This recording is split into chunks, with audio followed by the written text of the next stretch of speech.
The moment I stepped into that hotel ballroom, a heaviness pressed down on my chest. It wasn't the chatter of voices or the clinking of champagne flutes. It wasn't the rehearsed laughter or the carefully curated smiles meant to impress. No, it was her. Claire, my wife of 8 years, the woman I had given every unguarded piece of myself. She stood just meters away, her lips sealed against another man's. It wasn't a careless, drunken slip you could excuse as a blur in a crowded room. No, it was intentional. Her hand rested against his chest, as if it belonged nowhere else. And in that second, I felt something inside me splinter. Not loud, not violent, but quiet, like a hairline crack spreading through glass. I didn't erupt. I didn't shout or make a scene like the movies teach you. I just walked forward, slow. Each step weighted, every breath tight. Close enough that my words cut past the buzz of the crowd. I spoke. You just ended our marriage, I said, voice level, but sharp, a blade through the air. Claire froze. Color drained from her face. Her mouth opened, yet no sound came.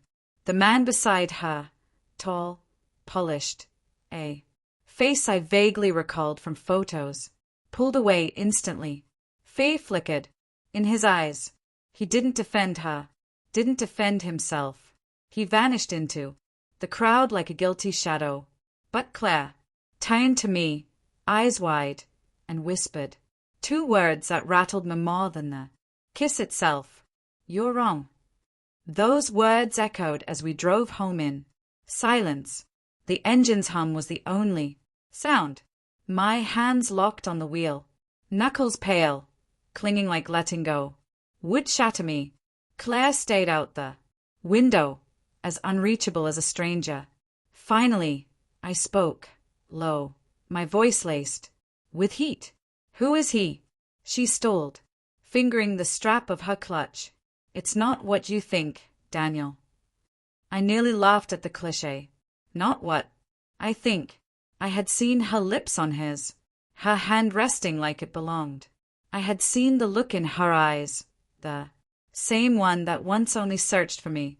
Then explain, I said, steady but burning, because from where I stood, my wife was kissing another man at her company's gala. Explain how that isn't betrayal. Her breath trembled, her excuse rehearsed. It was a mistake. He leaned in. I didn't. Claire, I cut her off. I saw your hand on his chest. Her silence after that was louder than any denial. The days that followed blurred, half-truths, excuses dressed as apologies. She said, it just happened, a weak moment, a lapse. Yet when I asked her to cut ties, she refused. His name was Ryan, her team leader, the man she'd traveled with for months. Suddenly, the late nights, the polished outfits, the private laughter over text, all of it fit. I wanted to believe it was just a kiss, just one slip. But deep down, I knew that kiss wasn't a beginning.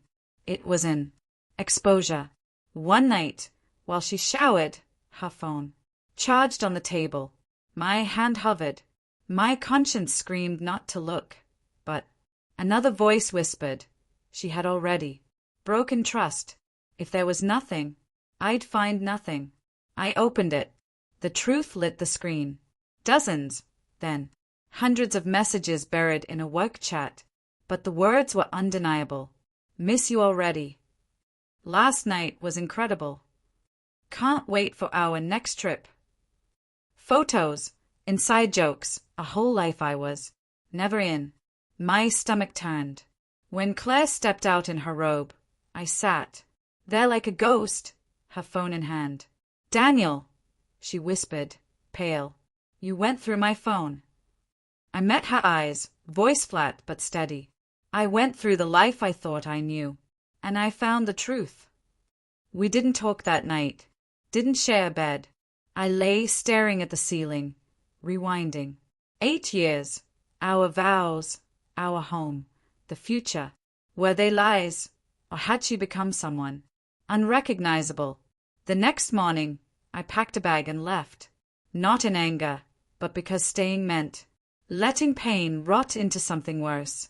She flooded my phone all day. Apologies. Please. I love you, Daniel.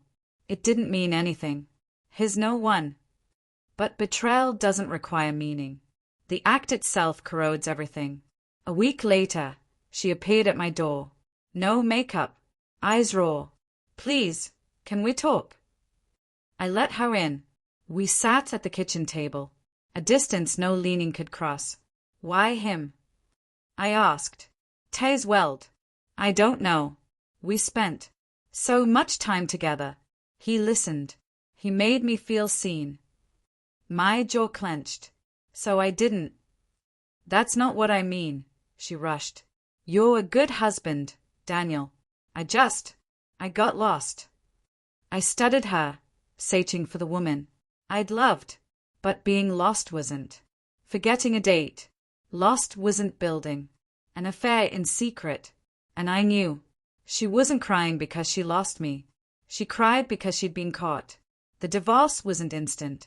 A part of me, maybe the naive part, wanted her to fight. But her efforts were hollow.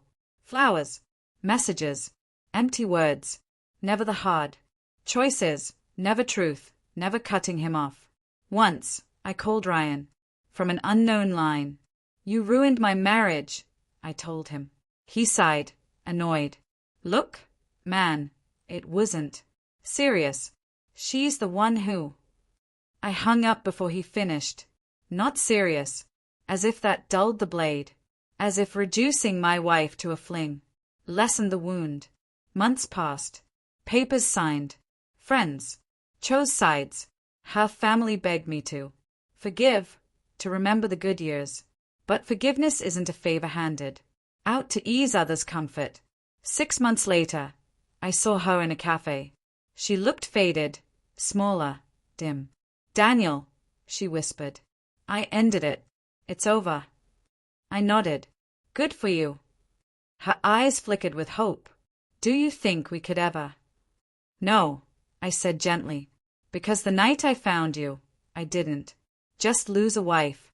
I lost the version of you I could trust not to put me there. Her eyes filled, but she didn't argue. She just nodded, whispered I'm sorry, and walked away. It's been a year now. The pain no longer sharp, but lingering, like a scar that aches with weather. I've started dating. Slowly. I don't check phones. I don't demand proof every day. But I carry the memory like a warning sign. Trust, but never blindly. Sometimes I replay that night in the ballroom, the music, the crowd, the kiss, and I remember the words I said. You just ended our marriage. And Hayes, you're wrong. She wasn't wrong because we reconciled. We didn't. She was wrong because denial can't erase betrayal. Once someone reveals who they are in the shadows, you can never see them the same in the light.